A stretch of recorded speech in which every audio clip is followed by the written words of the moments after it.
You've just cracked your way into the world, a fragile creature stepping into a life of uncertainty. No one's here to greet you, not even your mother.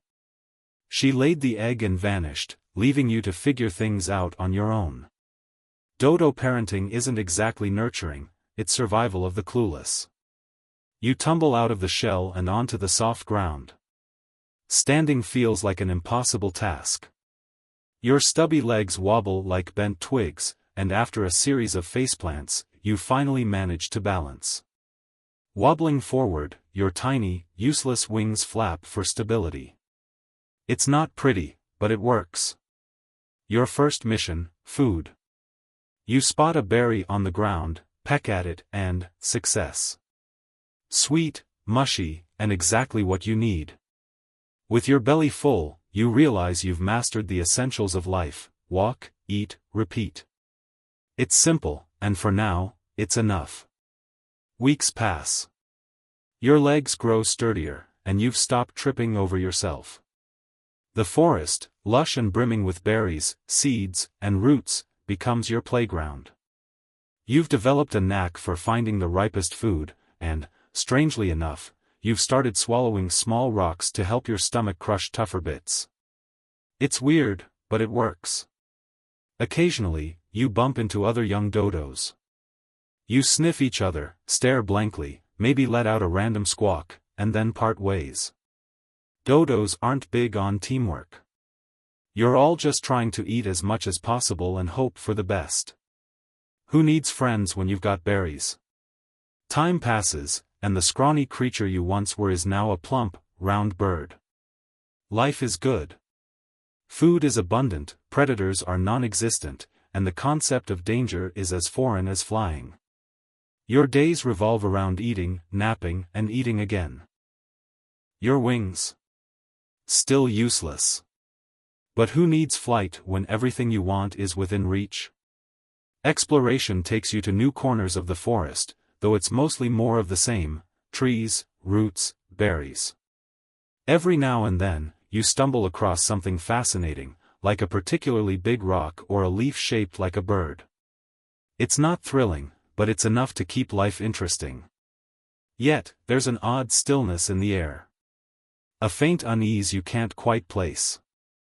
The island feels too quiet, like the calm before a storm. You brush it off. Why worry? Everything seems fine. Spoiler, it's not. One day, while foraging, you notice something strange on the horizon: large, boxy shapes bobbing in the water. Boats. They're unlike anything you've seen, but you're curious. Soon, they reach the shore, and strange creatures spill out. These creatures are loud and clumsy, stomping around with sticks in hand. You tilt your head, watching them set fires and build structures. One of them spots you and approaches. You don't run. Why would you? Nothing's ever hurt you before. But then, it grabs you. You squawk in surprise, legs flailing as you dangle helplessly. The creature examines you like you're a snack it hasn't decided how to prepare. It finally puts you down, and you waddle away, shaken. For the first time, you understand fear. The humans settle in, and with them comes chaos. Rats scurry through the forest, stealing eggs. Pigs root up plants, destroying food sources. Even monkeys swing through the trees, snatching fruit faster than you can. And the humans? They've developed a taste for dodo meat. One day, while pecking at berries, you see a human grab a fellow dodo. Your neighbor squawks and flaps desperately, but it's useless. The human carries them off, and you hear the faint crackle of fire. Then, the smell hits you. Smoky. Meaty. You realize they're eating him. Panic sets in.